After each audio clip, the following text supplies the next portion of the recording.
Hi, and welcome to Classical Stuff You Should Know, a podcast. That's it. That's it. That's all we are. But it's a podcast. I mean, really, that is all we are. We're not like a TV show. That is all we are. We're not. Yeah, I mean, it is an apt description. If we're talking about like common topics, not a grocery delivery service. Not yet. Are we expanding? I mean, sky's the limit, boys. There's so many avenues where we could. So many open markets.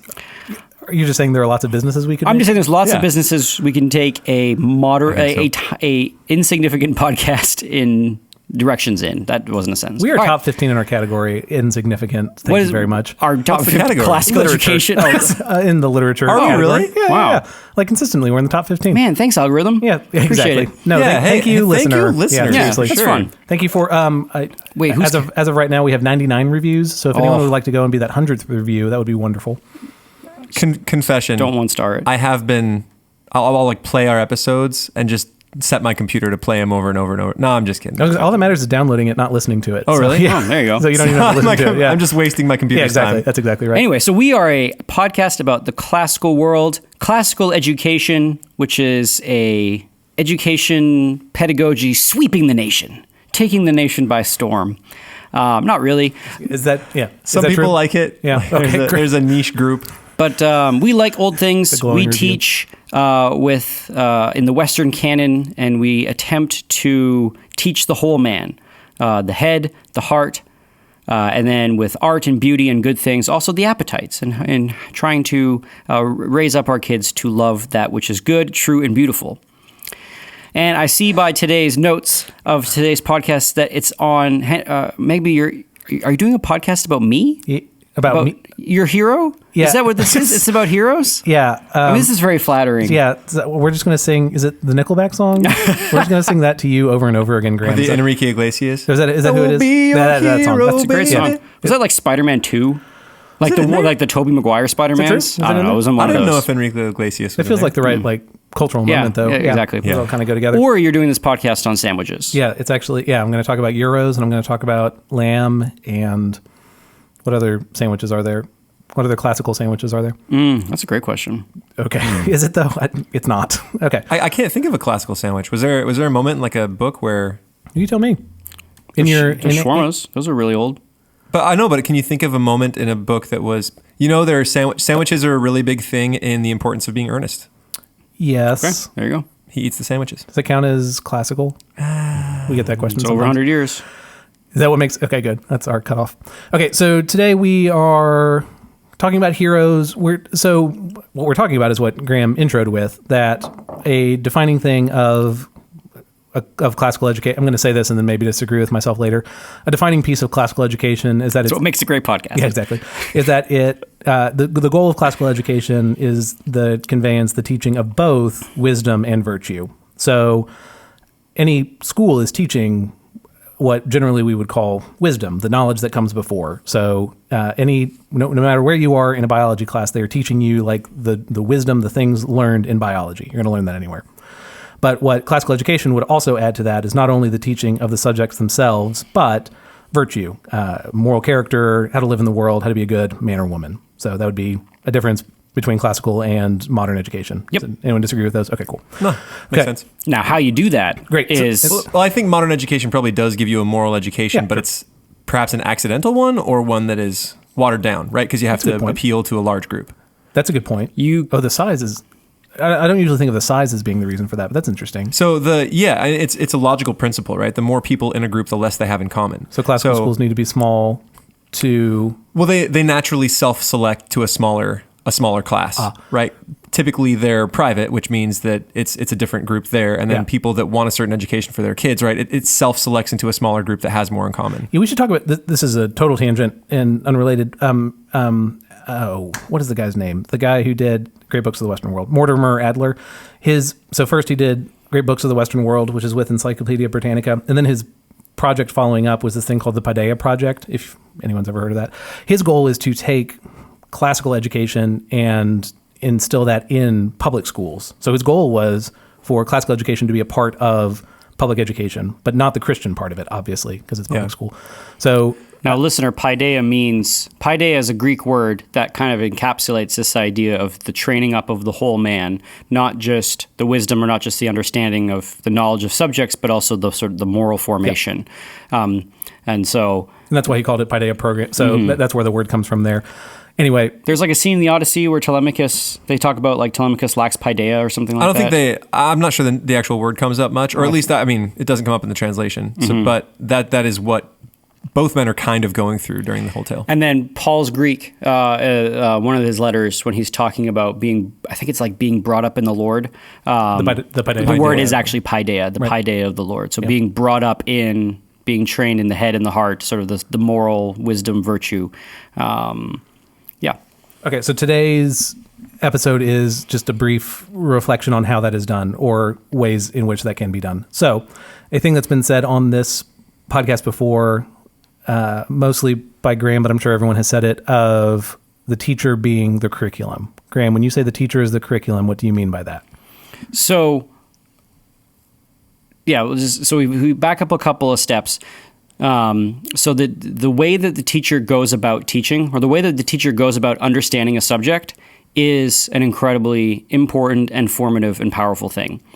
And then the students ultimately mimic the way that their teachers go about subjects and go about understanding things. So if a teacher needs to show that they so, for example, I'm trying to think of a really good example. If the teacher has everything prepared and they have all the answers to all of the questions, and then has a lesson plan, and in their mind is not going to deviate from that lesson plan because we need to get from point A to point B in this lesson because I need to teach you about Alexander the Great and his 5 great victories. So today that's what we're doing in class. And if I have all the facts set up for Alexander the Great and his 5 great victories or whatever, and I am just dispensing information and knowledge and then presenting to the students, and then it's, all right, kids, you need to memorize this just like the way that I've memorized this. Clearly, I'm standing up here and I'm spouting all these things, and maybe I'm looking at my notes or maybe I'm not. And then the student's expectation is, okay, I need to be like that. I need to be able to absorb this and be able to speak ad hoc or extemporaneously on all of these things about Alexander the Great. And if some kid asks a question about why did Alexander the Great do this instead of that, and the teacher says, that's an interesting question. Unfortunately, we just don't have any time to talk about this. We just really need to do this thing and finish out why Alexander the Great divided his kingdoms to his sons or whatever. Like that, you've communicated a couple of things. You've taught the kid about Alexander the Great, but you've also communicated that, like, we can't stop for progress. Like we got to keep moving forward, and these sorts of questions are not important or are not going to. We're not going to sit and debate these things. And if the student never sees the teacher work out from first principles, like a conclusion from something, if the teacher honestly doesn't know something, and then the student never really learns that. So what I mean when I say the teacher is a curriculum is that the students are observing and absorbing the way the teacher interacts with the big things of human existence. And that's true in a math class, that's true in a history class, that's true in an English class. We're talking about these concepts, and if the teacher never at any point says, like, oh my goodness, I find this super convicting, or has any sort of like moment where the teacher lets in the fact that they too are humans who feel things, then the student is never going to sort of know how to deal with these sorts of things. Yeah. So I'm trying to think of a good example. Anyway. So maybe this might work in getting at an example. The idea you're talking about has been talked about before by a guy we've talked about on the podcast. Josh Gibbs has this wonderful article called The Cruciform Lectern, and his argument is what Graham is saying, that if you're in an English class and you're reading a book, and it is insufficient for you to say, yeah, when I first read this book 10 years ago, it really impacted me. What we need to be able to do is get in front of the students and say, this is how I'm impacted now. All of us teach a leadership class, which has pieces of worldview and theology tied in with that. It is not sufficient for us to say, well, yeah, like I got all this stuff right years ago and now I'm good. It's, wow, when I'm reading this now, I'm convicted of things that I'm doing wrongly, and here's what I've had to turn around in my life. We have to model that for the students. or else they won't learn it. Yeah. For example, this year in our 12th grade English class, we have 3 sections, about 12 to 15, 12 kids, and every once in a while we get together into a big where we put all the sections together, and so we do big group activities. And one of them was I gave a small mini lecture on Crime and Punishment. We had just finished reading Crime and Punishment, and it was on things that had struck me or that had convicted me in reading Crime and Punishment this year. That was sort of the hook. That was the exordium of the lecture. And one of them, I don't need to get into details. One of them was just about the character of Lucen, who's the big, sort of jerkbag who is rich and wants to marry the, poor girl so he can, save her. And everyone's like, oh, what a great guy. And he's just, on the surface, he talks about, I don't know, seems to be interested in things, but below the surface, he's just, prideful and arrogant. And one of my points to this kids as I was reading it was just how easy it is to slip into that mentality, and how easy it is to be that kind of person, and because he really looks at the main character Raskolnikov and sees a no good loser who is all wound up in his own philosophy, which is true. Raskolnikov, I was going to say he's not that far off. He's not that far off. Is add murderer to that, and add murderer, Raskolnikov, but dismisses him and sees him as irredeemable garbage and an annoyance that and thinks that his opinion on his sister's future happiness has no bearing because of his status in life as the sort of dropout stoner murderer. He's not a stoner, but you know what I mean. That kind of mentality. And I just sort of this year found that convicting, that it was it's so easy to write people off that you think are I don't know, for whatever reason, less intellectually developed, or write people off who seem to be, don't have their life together, and you think, well, they must not be very virtuous people. Meanwhile, Raskolnikov, by the end of the book, is on his way to sainthood. I mean, very, very early steps, but Dostoevsky makes it clear that he is on the path to being a good man. And so I just personally, again, this year found that convicting and communicated that to the students.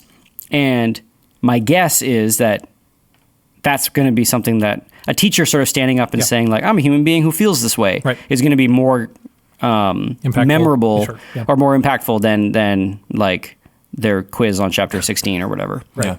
So just the first point that we're looking at, okay, so some piece of that But quizzes on chapter 16 are very important. You still need to do them, because if you don't, then they never read. Yeah. Well, I thought that was unspoken. Yes, naturally. Obvious. That's the most important of the chapters. So actually... No, Thomas, not just chapter 16. No, the only one. Yeah, no, only chapter 16. So this wasn't a point I was planning on making, but you're drawing this out, which is important. Okay, so you can't only do moral education. You do also need to teach things. And that's what...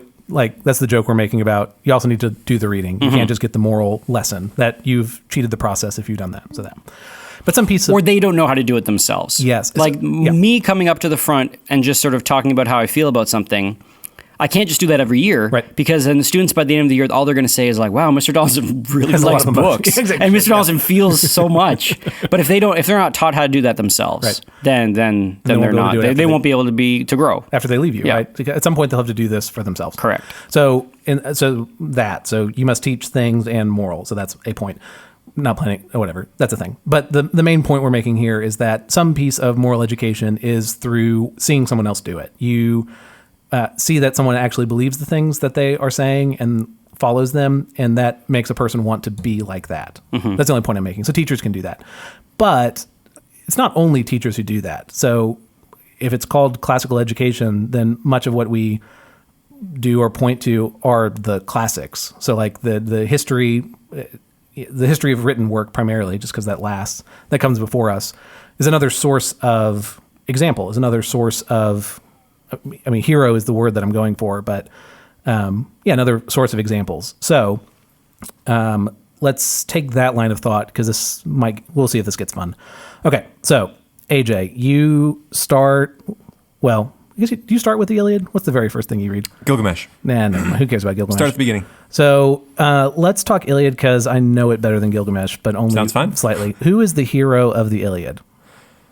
Achilles? Yeah, I love that. Anyway, I think the real hero of the Iliad is probably Hector. Yeah. Right? Later in Rome, they would be more excited to claim descendancy from the Trojans and from Hector specifically, rather than Achilles. Achilles is sort of an angry deathmonger, and Hector's like a good family man who wants to protect his home. Yeah. So, But being able to come to that conclusion is part of the point. Oh, that's good. Right? Like, you go into it, and the story is about Achilles and his rage, and Achilles is just awesome at everything, but he's such a jerk. I like when he gets mad at a river.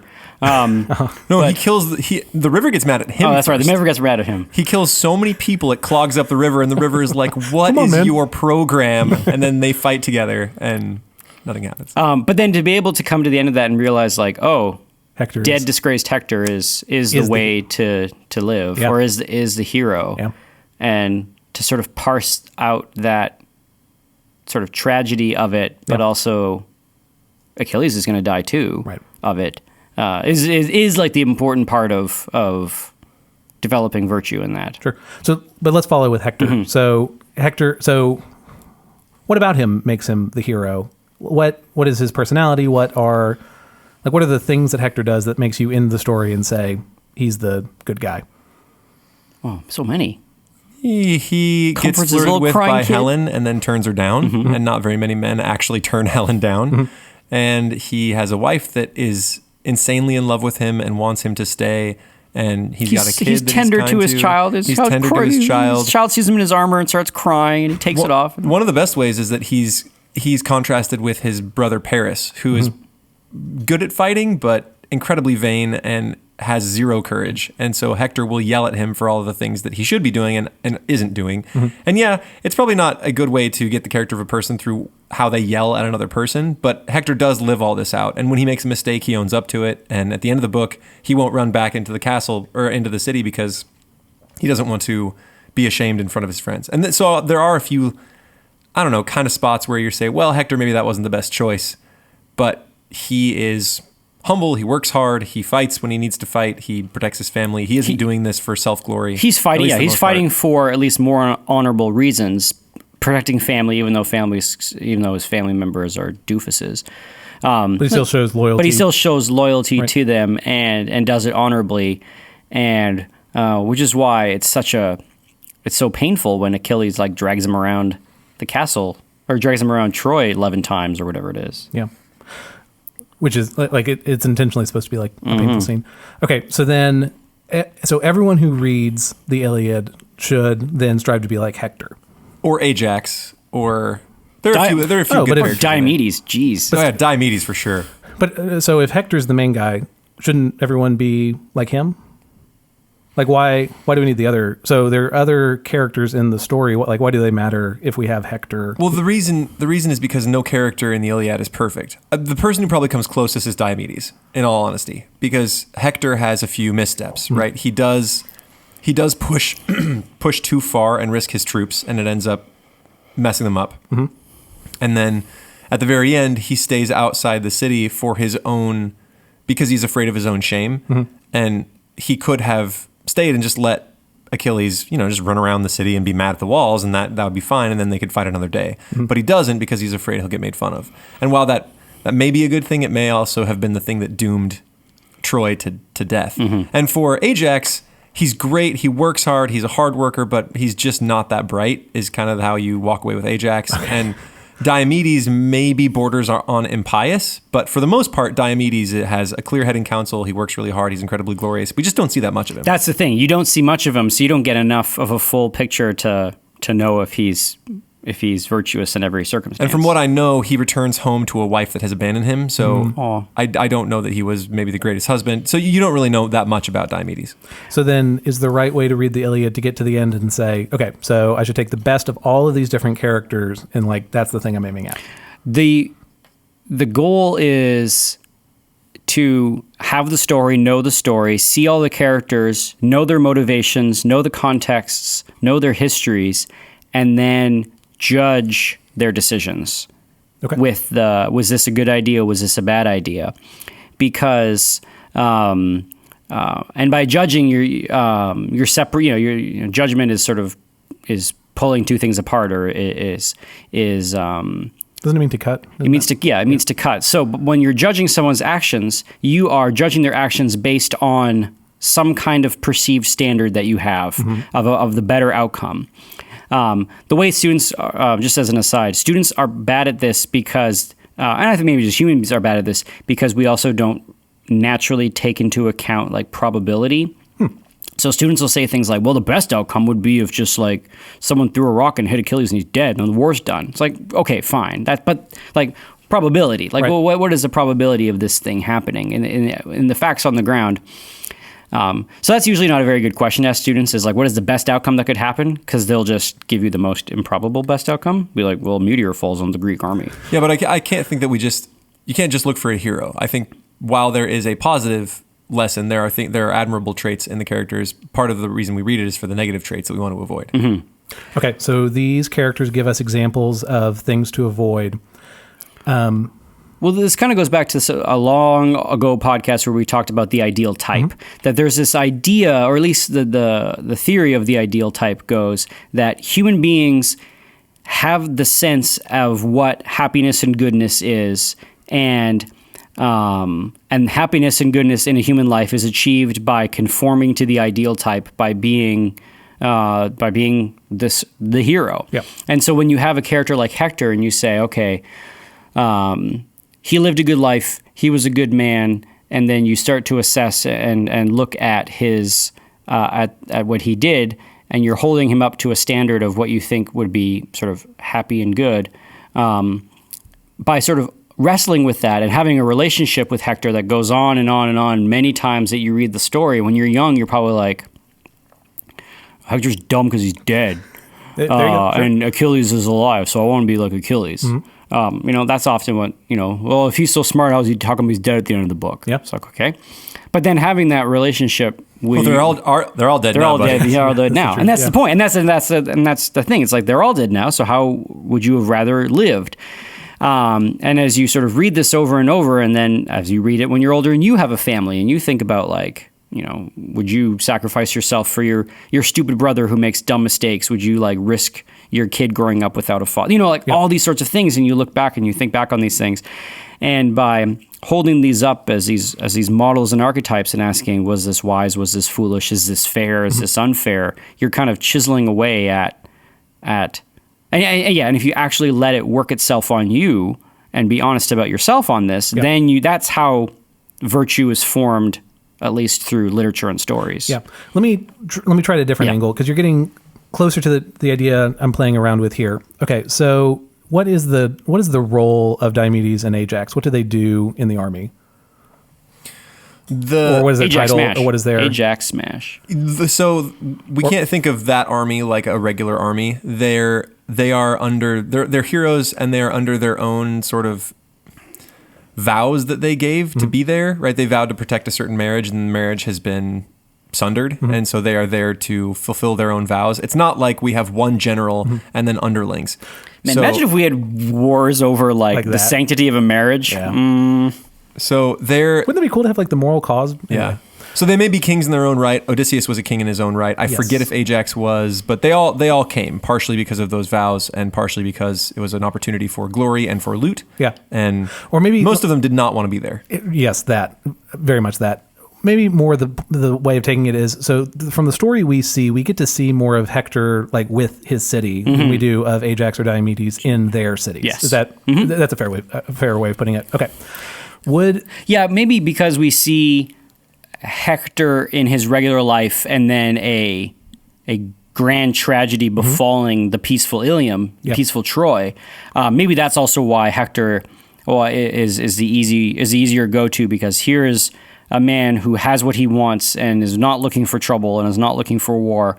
And then his home and way of life is under attack from a cause that is righteous, right, but is also righteous and then also opportunistic. Because, sure, the sanctity of the marriage is all well and good, but Agamemnon wants gold, right, and glory. So, how does the man deal with this kind of tragedy that befalls him? I think is a lot easier to wrap your head around than, or is a lot easier to put yourself in that place than an Ajax or a Diomedes. If you look and you read Ajax, where Ajax at the end of the war is all like PTSD'd out and he starts slaughtering sheep and wants the armor. What's that play where Ajax wants there's Armor of Achilles, where they're arguing for it. Where they're arguing for the armor of Achilles. There's a whole play. It's called the Judgment of Arms, and it's in Ovid. It's not a play. Oh, so it's an Ovid. Dialogue. So there's then maybe that one you can put yourself in Ajax's shoes. Yeah. And I'm saying more, let's say we swapped Hector and Ajax in the story. So Ajax is over Troy, and we see more of his life, and Hector's job is to destroy things like Ajax's job is in the Iliad. Would Hector still be as good? Would we still say he's the hero? Nah. And part of it is we don't see his life, but part of it is that he loses in combat in the Iliad. Like, Ajax is good at war, and he destroys lots of things. Therefore, we're like, Ajax is cool. And Hector's a moral character, but then ultimately loses his combat with Achilles. That's the point that you all. He also loses his combat with Ajax, for the record. No, that's good. So just all to say, so there are things Hector is good at, and there are things Hector is bad at. But the position he's in plays to the strengths that he has. Mm-hmm. To the point that we would say there's a strong argument for him being the hero of the Iliad. Mm-hmm. What am I saying? Why am I belaboring this point? I think it is help. You all are not falling for the traps that I want you to fall for. So I think there's a way of reading. Because we're classically educated. Because you all are. I wasn't. Yeah, good. I don't know about you boys, but I was not. No, I've read a few books. So I think an oversimplistic way would be to read the Iliad and say, okay, Hector's the hero, therefore everyone should want to be like Hector. Mm-hmm. I think it matters the function that Hector is in and that we see him in. There are moral attributes we can take from him, but not everyone is going to be like Hector. Not everyone is going to lead the Trojan forces. Not everyone is going to be. He's not king because Priam is king. Mm-hmm. What is his? I guess he's the prince. I mean, he's his father is the king of Troy, so I guess that makes him the prince of Troy with Paris. Yes, and not all of us will be in positions of being princes. Mm-hmm. So there are moral characteristics we should take from him, but there are certain personality or temperament characteristics that I think aren't suited to everyone. Mm-hmm. Some of us are just going to be, in metaphor of the Iliad, the people in the army. Like, we're just going to be the large, like, not all of us are in the positions of like leadership to then be like, yeah. That's true, but I mean, I think everything can be scaled up or scaled down to an individual life. Like, isn't every man in some way a king of his own castle, like a king of his own realm? Nah, I rent. So yes, maybe you're complicating it in the helpful way of saying that that's what I do. I'm an English teacher. So. Thank you. We ought to be Hectors in certain places, but we ought to be Ajaxes in others. Mm-hmm. In that our examples won't necessarily be. We won't necessarily only get one example from the stories we read. Yes, I think it's incredibly kind of like shallow or naive to say this person is my idol and my hero, and then I'm going to try to craft everything about my life around this person. So at 24, he went on like a trip of Europe to discover himself. So I'm going to go do that, or whatever it is. That's like ends with those people who spend like thousands and thousands of dollars to get plastic surgery to like look like they're Hollywood, their Hollywood hero, and that's just creepy. But then also this ties back with our first part about with teachers that you're not. Whoever your hero is, your life is not going to look exactly like theirs does, and also they probably aren't your hero in like every aspect. Like, it's okay to have, this is my hero in work life, this is my hero at my church, this is my, like, I think so. I don't know, Beyonce seems to have a lot going on. Going for her, yeah. So that's okay. True. So we actually found the perfect model. I dig it. Oh, can I also complicate? You all may not appreciate this. I don't know. If we're using the story of the Iliad, we've so far brought up male heroes because we three of us are male. We have not brought up female heroes, of which is Queen Arete. Is she big enough a deal? No. Okay. Probably not. Who would we wouldn't say Helen is. Helen certainly. Penelope, but she's not in the Iliad. Yep. Yeah, so is Hecuba, we don't really get any in the Iliad, at least no good ones. We have Hecuba and we have Andromache, but both of them play such small roles that Cassandra, I wouldn't call them. Is she in there? No. Who's the one that like no one believes? Cassandra. Yeah, she's in the plays afterward. Poor thing. Yeah, she's in future plays. She's in the Oresteia. Yeah. And the sacrifice, and then she actually survives. I thought she Iphigenia. Yeah. Because she may survive. There's an story, opera. Right? There's there's all these stories that she survives. But there are other ancient Greek women who are supposed to be paragons. You have the story of Camilla is the one that specifically comes to mind, who's really impressive. For our listeners, Camilla was the daughter of a tyrant, and as the tyrant was running away from the town because the town was chasing him out because he was a tyrant, which makes sense. It makes a lot of sense. He came to a river while carrying his young daughter, and she was a baby at this point, and he prayed to Diana, Diana, please let her live, because he had to cross the river, else they both die. So he strapped her to a spear and then hucked her over the river with the prayer that if she lived, she would be dedicated to Diana. It worked, so she became a huntress and then lived as an Amazon warrior princess, and eventually came to fight in favor of the Latins against the Trojans who were trying to take over the Latin area, and eventually found Rome. This is in the Aeneid. And she was such a great fighter that everyone was terrified of her. And there's one guy that challenges her to a one-on-one duel. She's chasing him on a horse, and he's like, wait, stop. Let's do this right. And so they both get off the horse, and they start putting on armor for a one-on-one fight. And he's like, just kidding. Hops on his horse and then takes off. He was hoping to just slow her down, get her armor on, and then get her off the horse. And she doesn't get back on the horse. What she does do is chase him down on foot as the horse runs away, pull him off, and then stab him. Eventually she does die, but the gods like her so much that they kill the archer for it. Wow. So there's a good one for you. So, there's another one. Penelope. Penthesilea. Okay. So there's Camilla, and then there's Penthesilea. Penthesilea was a warrior princess that Achilles fought near the end of the war, and even after slaying her, she was so beautiful that he fell in love with her. And so we have some pretty awesome warrior women. They're just few and far between. Yes. This is a petty point. I'm only saying that, so if we start with the Iliad, we would say there aren't like a ton of examples in there. And of course there are stories other than the Iliad, but just to say, I just want to acknowledge that like that's what we've talked about for most of this time so far. And so there are insufficiencies in just looking to like one single hero. Again, Beyonce. I'm not sold on this one. I'll need to think about this some more. Broke the Super Bowl. Yeah, I mean, okay, this seems legitimate. It's true. Okay, so Lemonade was a triumph. Just kidding. So where are we right now? So moral education must be modeled in some way, and then it's just like seen. It is absorbed by people. It's not necessarily taught explicitly. We don't only have the examples of people who are like with us physically, which would be a teacher, which is the first part. We also have stories that come before us. So we can look to the stories to find other heroes, but I'm just trying to expand it and say there may be more heroes than just one per story, or even the one Hector. Like there are still things to learn from Achilles. I'd say in a good story, there are lots of. Well, there are either are lots or there are very few. Right? A well-written story is going to show. I talk with my ninth graders about this. If it just has one hero that has no flaws and is good all the time, it is probably some sort of commercial fiction, because that's not what we find in real life most often. Right? People have flaws. And so your main character is going to have some flaws. In Crime and Punishment, he has many.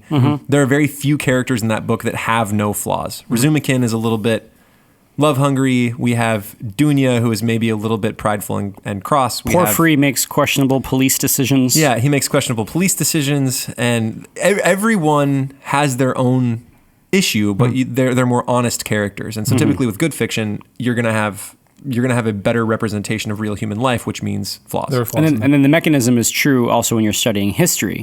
So this is why, and also this is just a little aside, this is why most classical pedagogy of history is very much people-based. And the criticism of classical history is that we take a great man approach to history and we ignore the social movements, or we ignore like the lives of ordinary people or these kinds of things. There's probably a little bit of fairness to that criticism, but the reality why we take history and say that it is why we do it as a study of people, so usually specific individuals. So instead of studying 50 years in history, you study the reign of Henry III or whatever it is, and by then you can. In order to understand Henry III's context, then you got to understand all the social things and all the people and that kind of stuff. But then you can ask yourselves those same questions like, did he make the right call? Did he not make the right call? What was virtuous about his life? What was repugnant? Was this, given all of the context and the situation that he found himself in? He's just sort of plopped into this position. He's born into this context of life. Does he make the right go of it, or does he not make the right go of it? Because it's the same with us. Like Thomas, you had no say in being born in I don't know, one of those southern places. In Georgia. In Georgia. I had no say in being born in Saskatoon, Saskatchewan, Canada. Hannenberg had no say in being born in Spokane. Like, the cards were dealt. We don't get any say in. Right. Do we play them virtuously? Do we make the right calls? Do we make the wrong calls? Like, this is what we're doing when we're studying history, and so then you can apply that to your life. Yeah. So that's why history in the classical education ends up being more of this analysis of people versus like, let's learn about the 5 stages of republicanism in England. I mean, you do need to know that, but that only comes alive when you know that, and then you can apply it to Oliver Cromwell or whatever. Yeah. So this actually leads us into our kind of next level on this discussion. Okay, so let's say I took any of those people that we just mentioned, anyone that we just listed. So Hector or Diomedes or Ajax or that super cool hunter who was dedicated to Diana. What was her name? Camilla? Camilla? If we take any, say we take any of those traits or characteristics and we just straight up copy paste them to today. We say, here's everything Hector did in the Iliad. Copy paste. I'm going to do that in 2019 Austin. Is that person going to be a successful human being?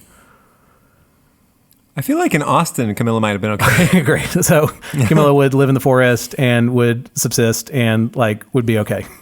Okay. Would we, if one of our 9th grade or 10th grade students came to us and was like, you know what, you know who I want to be? I want to be Camilla. I'm going to go live in the 97 acres of Veritas Academy and hunt and that bye. I have literally had students tell me this. This is what they want. And if they disappeared the next day, would you be like, oh, good for you? No, but it's so you need to contextualize it, right?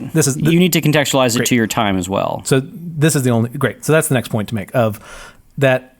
There are examples that we can look to. Does someone want to quote the C.S. Lewis line? Because we quote it almost every time about blind spots. Someone want to say that?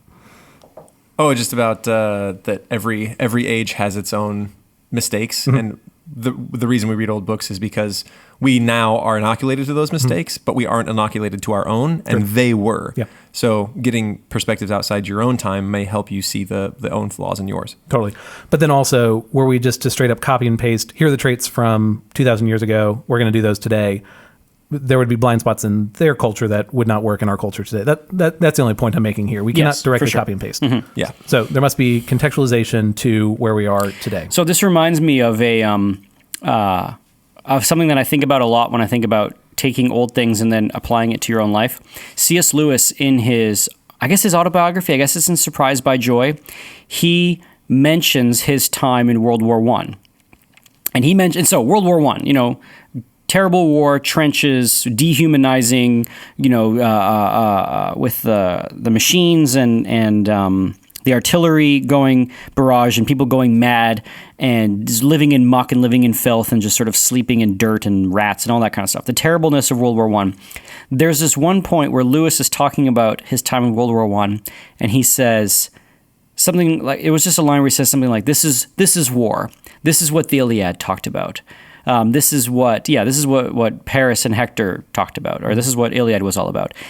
And when I remember reading that for the first time as a young man, in my mind, I was like, oh man, there's nothing, like World War I versus the Iliad is completely different. Yeah. There's nothing alike. Like, this is a war of machines and gas and artillery and men crawling in a hole. And that's a war of glory and swords and romantic charges. But maybe not. Right. I mean, it's also still a war with fighting and scared men and like sleeping on the beach and lice and arrows and screams and blood. And so it just, for Lewis, a classically educated person, after experiencing war himself, probably read the Iliad totally differently. Right. But also the Iliad helped him frame the war experience that he had when he was there.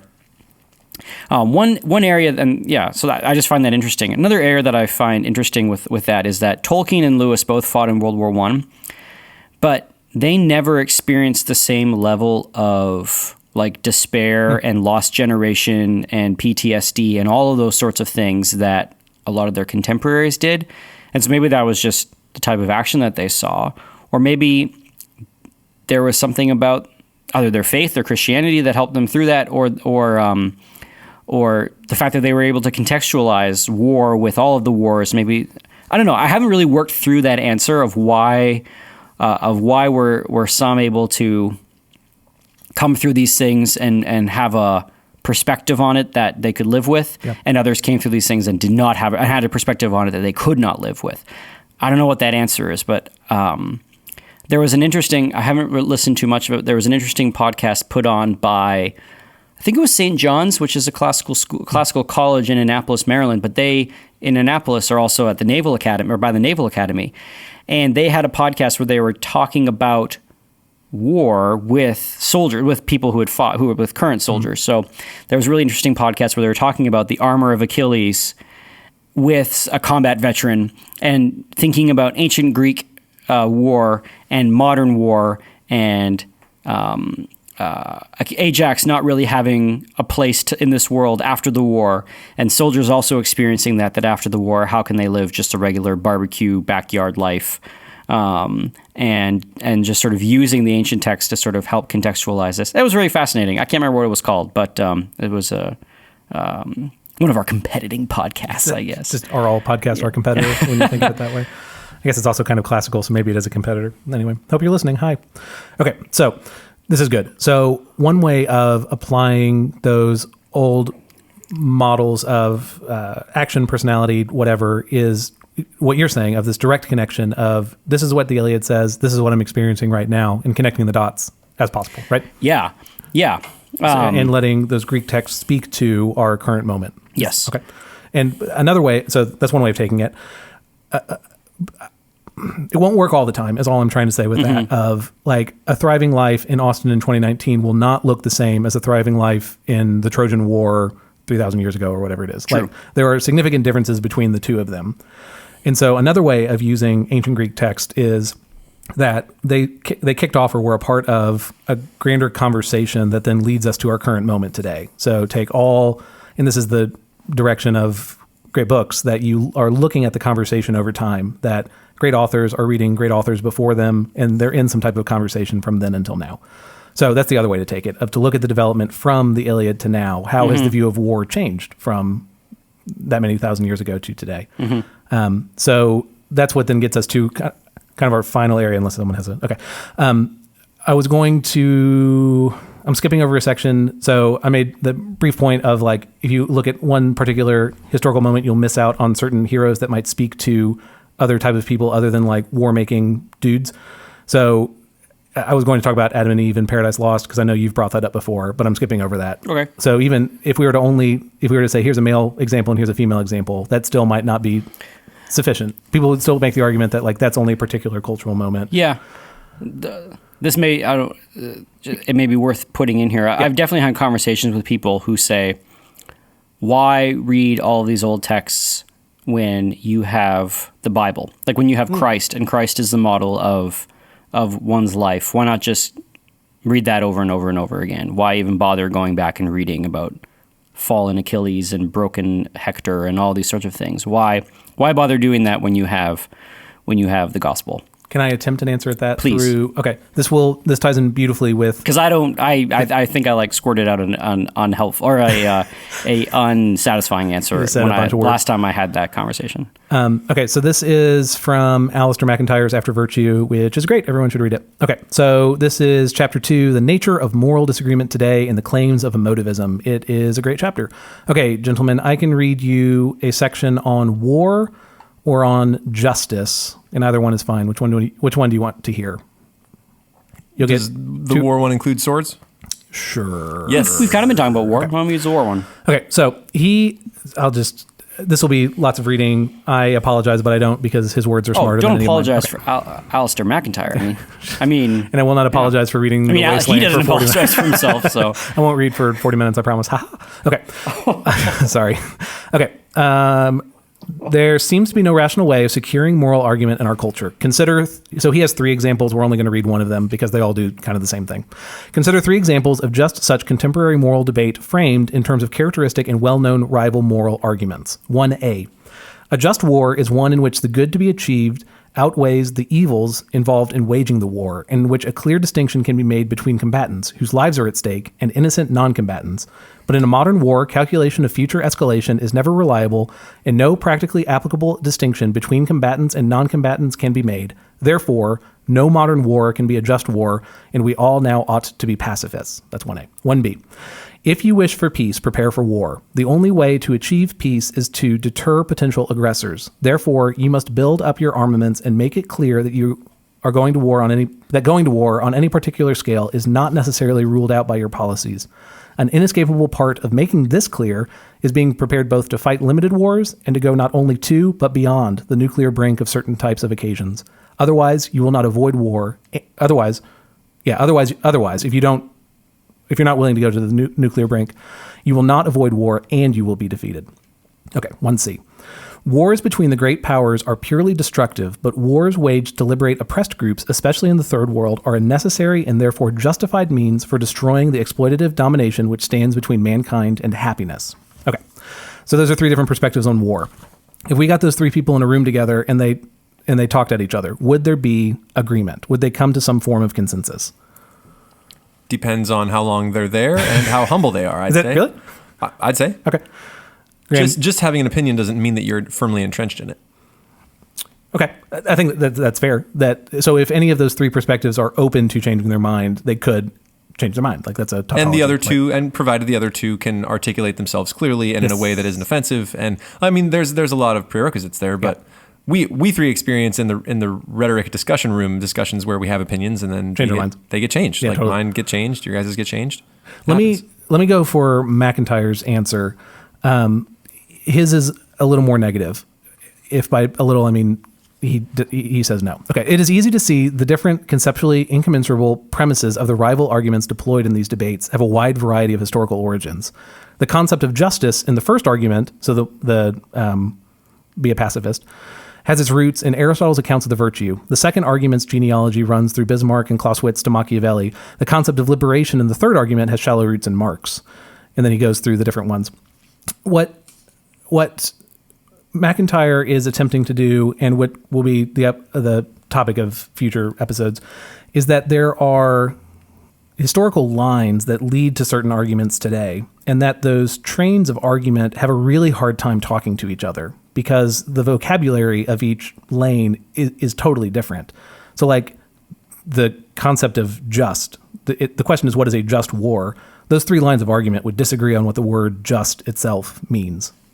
And that's why I say they got to be in the room for a long time to have that discussion. Yeah. Mm-hmm. It's not going to be a 10-minute discussion where you convince someone to wage wars when they've been a pacifist all their lives, right? No, this is great. So, but I think this is the problem, is that we argue the modern outpourings of these views and we don't argue like the history of the views. Like we only look and say war is either good or bad, ignoring all of the conversation that comes before from our like philosophical grandfathers. Yeah, that's why I talk to my leadership boys all the time about some of their opinions on all sorts of political things, and they want to argue in the trees. I mean, sorry, in the leaves, right. Like way up at the top. Right. And I'm like, there's going to be no moving the other tree when you're not down near the roots, right? This is good. So instead of talking to them about, taxes, like you should be talking about, what rights are given to people inherently, and if there are rights given to people inherently, does that mean that we are different from the animals, or are the animals the same? This is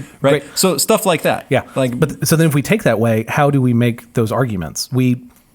One way of doing that is we find the people who have made the most convincing forms of those arguments, and we say, they're probably smarter than I am on this point. They agree with me. I'm going to use their line of thinking in this. If you hold strongly to the third perspective, Marx is your better defender than you yourself. If you hold to the second, Machiavelli will do it better than you will. But I would also apply then the word hero here of there are disagreements between our intellectual forefathers or whatever, our intellectual ancestors. And so we need to pick the ones that we say, I agree with them, and then like follow those ideas and understand them more than just the modern outflow, but understand the ideas that leads to those perspectives at the end. I got you, but maybe hero is not the right word, right? I don't have to laud someone to enjoy one idea they've had. I think hero comes with connotations of admiration, and there are certain men whose single idea on a specific point I think is better put than I would. Sure, but that I don't admire. Sure, I would call it intellectual admiration, but I hear what you're saying. Oh, okay, yeah, I got you. But you're right. It's not. You don't have to take So maybe if it's a scoundrel who makes your argument, that should go into it. Not necessarily. That's a fallacy, right? So saying unless they're making a moral argument. Unless they're making a moral argument. Yeah. So saying that this argument, because it came from a certain person, is the genetic fallacy. Uh-huh. So it means that just because, okay, so for example, I like vanilla ice cream. Uh-huh.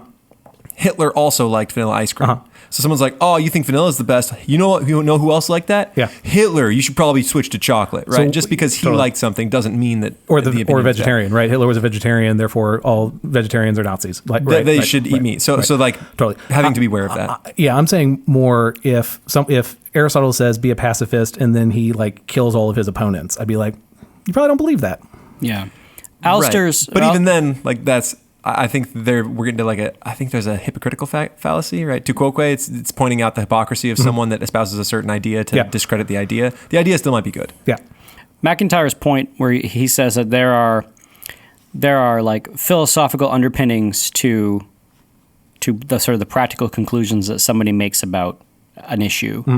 And if you're sort of ignorant of those philosophical underpinnings, you're not going to be able to make headway on talking about the issue. Yes. And he's also lamenting the fact that if you have an entire culture where the philosophical underpinnings are so diverse and so individualized that you're going to be a culture that's never going to be able to make decisions that you all agree on or that you're all sort of comfortable with, which is in one point is fine because that's kind of like the basis of a modern republic. That's why you sort of get representatives to not make terrible decisions.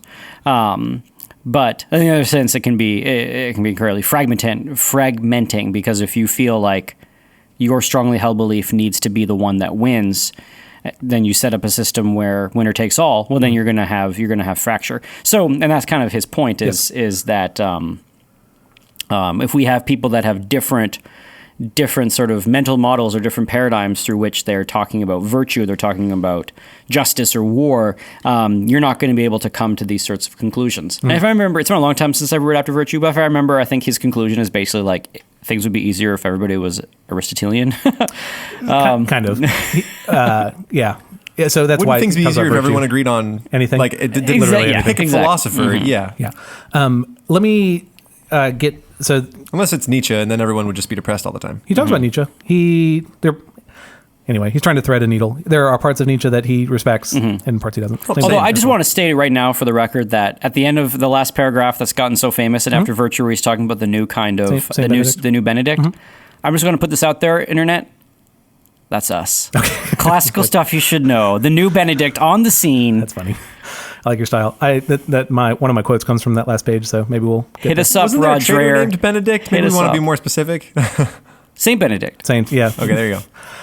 Okay, so not Benedict Arnold. I was going to say you just said Benedict. You didn't specify. Sorry, he means a new. He means like what happened in Rome was they all got their heads turned around. And everyone was believing different philosophical starting points, and then they couldn't rectify any ending points, and it all spun off into anarchy. And then Benedict took what was left and created monasteries and planted little seeds of virtue that sprouted later. That's his ultimate point.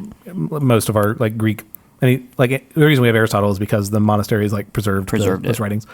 Okay, so I'll summarize, read, and then we'll wrap up it. Anyway, we're basically there. Okay, so what am I trying to say? Okay, so moral education, there is a type of moral education where you just tell people do this, do that, which is not necessarily great. Moral education can be very effective when it is caught, when by a student being around a teacher, they see the way the teacher acts, they want to be like that teacher, they mimic. So, point one. Point two, we can look to history to find other heroes. We don't only need to have the people around us. It is okay to look to ancient Greece and find heroes, but there are gaps and things missing in those heroes. It's probably a very simple third point. We should have modern day heroes too, that we should have people who are alive today who can actually talk with or are alive in 2019, pick your context, either city, state, whatever. Well, if you like it, then you should have put a ring. No, this is why. So Josh Gibbs wrote an article where he was talking, maybe jokingly, about college. And he was saying, instead of sending your kids off to, and I like the idea, instead of sending your kids off to a 4-year college where they're going to sort of live this hedonistic lifestyle, or at least in that environment with professors who don't really care about the undergrads. They just want their tenure, and the undergrads don't really care. They just want to be credentialized so they can go off into jobs. He said instead of doing that, if you're really concerned with like developing moral character, send your kid to live, like think of the 5 best people that you know who live life right.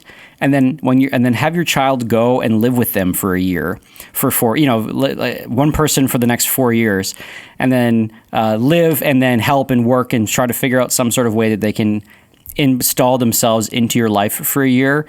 And then that is the moral education. I mean, I think that's a great idea. Yeah.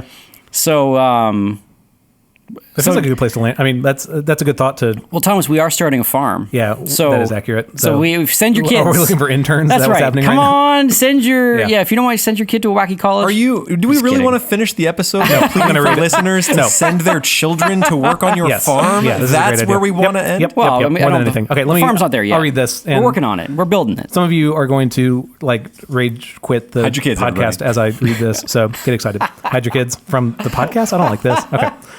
A central thesis. So, Alistair McIntyre's project is to say, okay, there are these different streams of thought. How can we get them to talk to each other?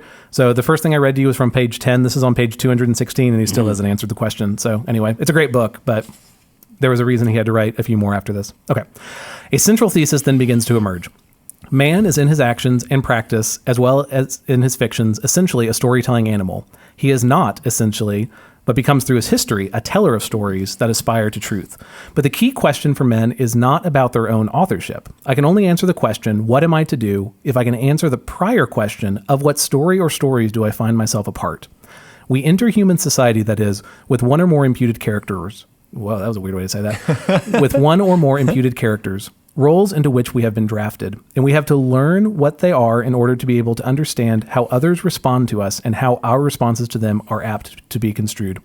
It is through hearing stories about wicked stepmothers, lost children, good but misguided kings, wolves that suckle twin boys, youngest sons who receive no inheritance but must make their own way in the world, and eldest sons who waste their inheritance on riotous living and go into exile to live with the swine, that children learn or mislearn both what a child and what a parent is, what the cast of characters may be in the drama into which they have been born, and what the ways of the world are.